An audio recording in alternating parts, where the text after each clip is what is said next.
नमस्कार। आपका अखबार के YouTube चैनल पर आपका स्वागत है। मैं हूं प्रदीप सिंह। एक माला में से एक एक दाना अगर निकल जाए तो फिर माला पूरी बिखर जाती है।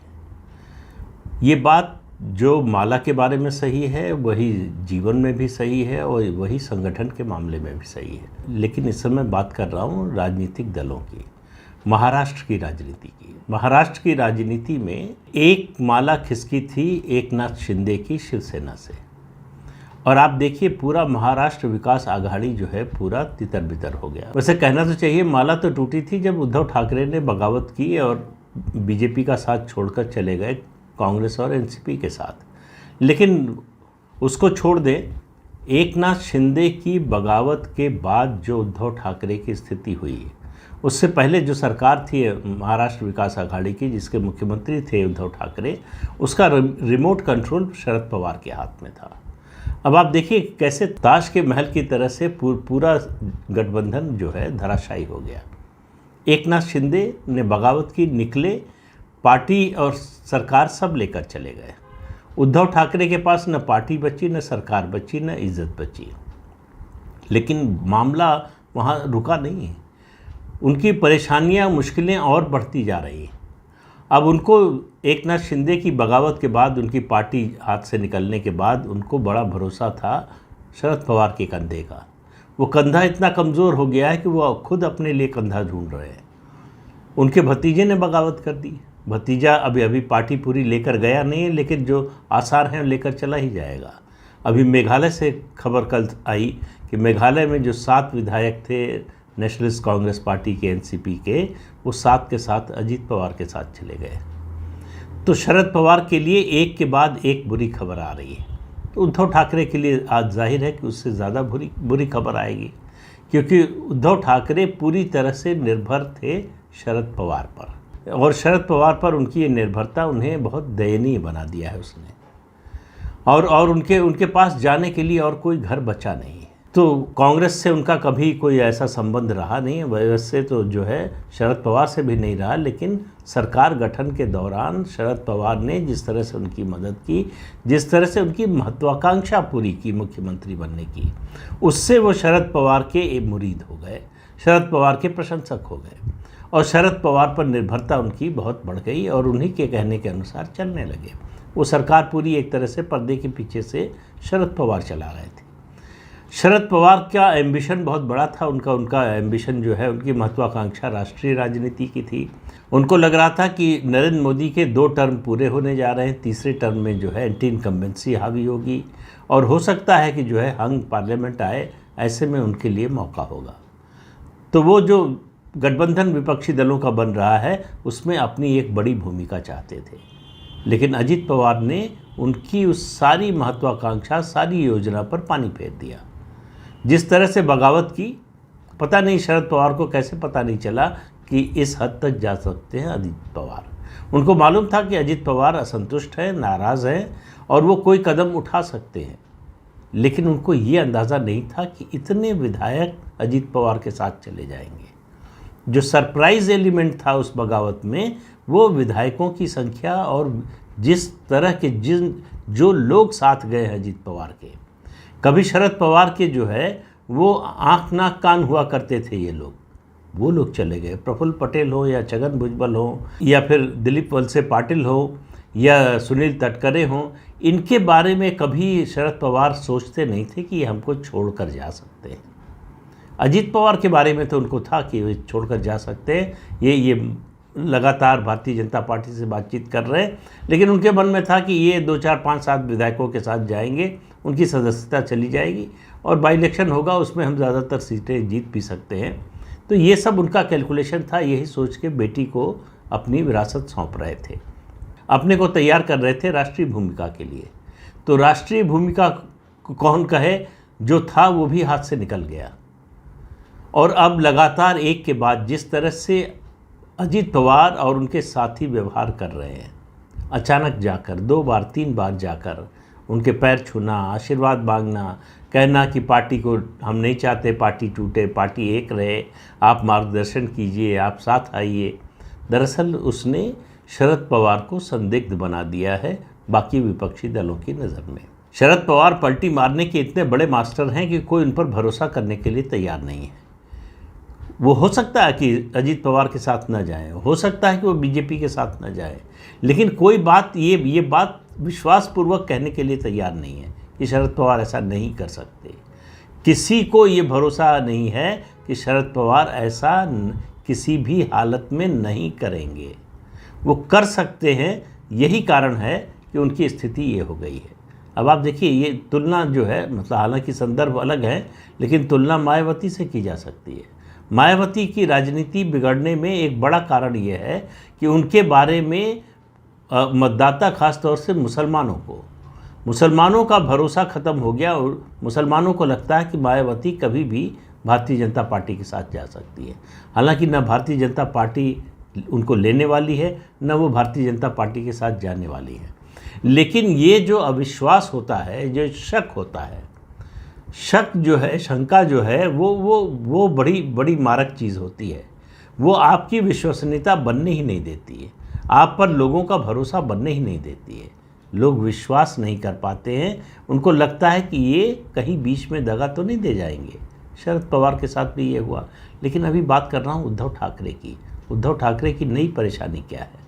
उद्धव ठाकरे की नई परेशानी ये हो गई है कि कोविड के दौरान जो घोटाले हुए, खासतौर से जंबो कोविड सेंटर स्थापित करने के लिए और जो कोविड अस्पताल थे उनके मैनेजमेंट का कॉन्ट्रैक्ट जिस तरह से संजय राउत के करीबी सुजीत पाटकर को मिला था, तो ईडी लगातार पूछताछ कर रही थी, जांच भी कर रही थी। अब ईडी ने गिरफ्तार कर लिया, उसके बाद कल कोर्ट में पेश किया और 7 दिन की रिमांड मिल गई। उनके साथ साथ एक किशोर बांसुरे भी गिरफ्तार हुए हैं। तो माना जा रहा है कि संजय पाटकर के अलावा 3 लोग थे इस घोटाले में शामिल, और संजय राउत को इस सब की जानकारी थी और उद्धव ठाकरे को ना हो, ये कैसे हो सकती है? उद्धव ठाकरे को अब डर सता रहा है ईडी का, सीबीआई का, जांच एजेंसियों का, केवल अपने लिए नहीं, अपने बेटे के लिए भी। अब उनको लग रहा है कि अगर एजेंसियों के जाल में फंसते हैं, अगर घोटालों में उनका नाम आता है, तो उनको बचाने वाला कौन होगा? कौन सा दरवाज़ा खटखटाएंगे?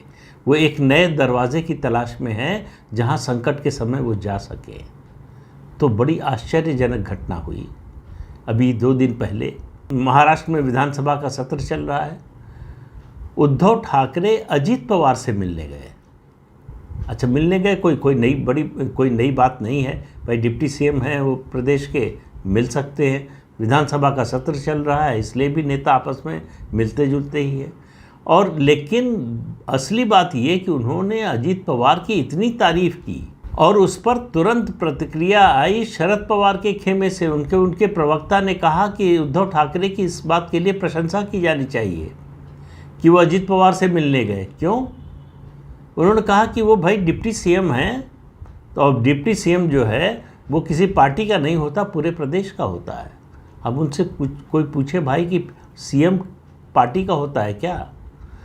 आज तक सरकार बनने के बाद से उद्धव ठाकरे मुख्यमंत्री एकनाथ शिंदे से मिलने नहीं गए, वो डिप्टी सीएम देवेंद्र फडणवीस से मिलने नहीं गए, जबकि दोनों से पुराने संबंध है, लंबे समय का संबंध है। अजीत पवार से तो उनका कोई संबंध नहीं है। तो वो एकनाथ शिंदे की भी खूबियाँ जानते हैं, देवेंद्र फडणवीस की भी जानते हैं, तो उनसे कभी मिलने नहीं गए। उनको ख्याल नहीं आया कि ये भी प्रदेश के जो है मुख्यमंत्री और उप मुख्यमंत्री है। लेकिन अजीत पवार से मिलने गए। उनको लग रहा है कि अजीत पवार शायद उनको बचा सकते हैं, क्योंकि शिंदे तो तय करके बैठे हैं कि उद्धव ठाकरे और उनकी पूरी पार्टी को जो बची हुई है उसको निपटा देना है। और देवेंद्र फडणवीस जो है वो भूले नहीं हैं 2019, जिस तरह से धोखा दिया उद्धव ठाकरे ने, जिस तरह से एक झूठ का सहारा लिया उद्धव ठाकरे और संजय राउत ने, ये कहकर कि बंद कमरे की बैठक में तय हुआ था कि 2.5 साल मुख्यमंत्री होगा दोनों पार्टियों का, जो कि सरासर झूठ था, जिसका खंडन जिनके बारे में कहा जा रहा है कि बैठक में थे, केंद्रीय गृह मंत्री अमित शाह एक बार नहीं कई बार कर चुके हैं। लेकिन उद्धव ठाकरे वो झूठ लगातार चला रहे हैं। अब सवाल ये है कि उनके लिए कोई ठौर बचा नहीं है, जाएं कहाँ? पार्टी कमज़ोर हो गई है, घर से अब भी नहीं निकल रहे। शरद पवार 82 साल की उम्र में उनकी पार्टी टूटी तो वो मैदान में आ गए, वो ज़मीन पर उतर आए और उन्होंने 2 रैलियां कर चुके हैं और रैलियों की योजना बन रही है। उद्धव ठाकरे घर पर हैं, तो उनको डर है अपने से ज़्यादा अपने बेटे का, कि आदित्य ठाकरे कई तरह के घोटालों में फंस सकते हैं।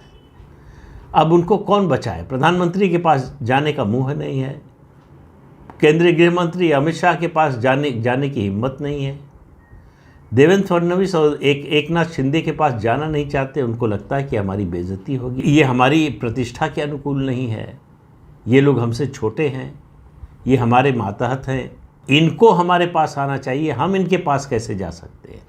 जब उन्होंने चुनाव से पहले, विधानसभा चुनाव से पहले और लोकसभा चुनाव के पहले भी 2019 के इंसिस्ट किया कि अमित शाह मातोश्री आए बातचीत के लिए, टिकट सीटों के बंटवारे के लिए, उद्धव ठाकरे कहीं और नहीं जाएंगे, किसी न्यूट्रल वेन्यू पर भी जाने को तैयार नहीं थे। वो उद्धव ठाकरे अजीत पवार से मिल रहे हैं, तो उनको लग रहा है कि अजीत पवार ऐसे व्यक्ति हैं जो इस तरह की बातों में यकीन नहीं करते। वो दरअसल अपने चाचा की तरह वो भी सौदेबाज राजनेता है, तो शायद वो उनकी कुछ मदद कर सके। इसके अलावा और कोई कारण नहीं है उद्धव ठाकरे का उनसे मिलना और उनकी प्रशंसा में इतना लंबा चौड़ा बयान देना। तो उद्धव ठाकरे की मुश्किलें आने वाले दिनों में और बढ़ने वाली है। तो उद्धव ठाकरे की मुश्किल, शरद पवार की मुश्किल, दोनों की मुश्किल। और एक पार्टी है उस गठबंधन में, कांग्रेस पार्टी, जिसके बारे में कोई चर्चा तक नहीं कर रहा है। वो पार्टी इन 2 पार्टियों के टूटने के बाद नंबर 2 की पार्टी राज्य की बन गई है, फिर भी वो चर्चा से बाहर है और उसके बारे में तरह तरह की अटकलें लगती रहती हैं कि आज टूट जाएगी, कल टूट जाएगी। टूट जाए तो कोई आश्चर्य नहीं है, लेकिन उसमें कुछ ऐसे भी लोग हैं जिनको चमत्कार पर भरोसा है। उसमें है एक पृथ्वीराज चौहान, जो उस गठबंधन के आखिरी मुख्यमंत्री थे। उस गठबंधन से मेरा मतलब कांग्रेस और एनसीपी के गठबंधन से। और उनको उम्मीद है कि शरद पवार फिर से जो है वो फिनिक्स की तरह से खड़े होंगे और सबको परास्त कर देंगे। तो भाई, इस अति आशावादिता और इस तरह के चमत्कार की उम्मीद करने वालों को नमस्कार। शरद पवार को भी मालूम है कि अब वो कुछ नहीं कर पाएंगे, उनके सामने ऑप्शंस नहीं बचे हैं। एक ऑप्शन था कांग्रेस में जाने का, लेकिन जो रवैया कांग्रेस का दिखाई दे रहा है पिछले कुछ दिनों से, लगता है कांग्रेस भी अब हाथ नहीं लगाना चाहती उनको। तो अजीत पवार और उनके साथी जो प्रस्ताव दे रहे हैं, वो मान लेने के अलावा एक ही विकल्प उनके पास बचता है। अजीत पवार और उनके साथी कह रहे हैं कि साथ आ जाइए, सब भूल जाइए। अगर वो ऐसा नहीं करते, दूसरा विकल्प है उनका राजनीति से संन्यास लेना। हालांकि वो तीसरे विकल्प की बात कर रहे हैं कि लड़ेंगे और परास्त कर देंगे, रैली करेंगे, जनता हमारे साथ है, लोग हमारे साथ हैं। कौन से लोग साथ हैं भाई? आपकी पार्टी 24 साल पुरानी पार्टी है। 24 साल में आप लोगों को जोड़ नहीं पाए, 24 साल में अपनी पार्टी को नंबर 1 की पार्टी नहीं बना पाए। तो अब पार्टी टूटने के बाद 82-83 साल की उम्र में कौन सी पार्टी बना लेंगे? कौन से लोगों को जोड़ लेंगे और लोग क्यों जुड़ेंगे? क्या भविष्य उनको दिखेगा आगे? किसके भरोसे? पार्टी में कोई और भी ऐसा होता जिसको विरासत सौंपना चाहते हैं सुप्रिया सुले, उनमें भी कोई राजनीतिक दम होता, कोई जनाधार होता, तो भी एक उम्मीद थी, एक बार के लिए ये माना जा सकता था। लेकिन वहाँ भी कुछ नहीं। अब तो सुप्रिया सुले के लिए अपनी सीट बचाना बारामती की मुश्किल है। उनको जीतने के लिए अजीत पवार का समर्थन चाहिए। अगर अजीत पवार विरोध में होंगे, जिसकी पूरी संभावना है क्योंकि विरोधी खेमे में है, तो सुप्रिया सुले लोकसभा चुनाव नहीं जीत सकती हैं।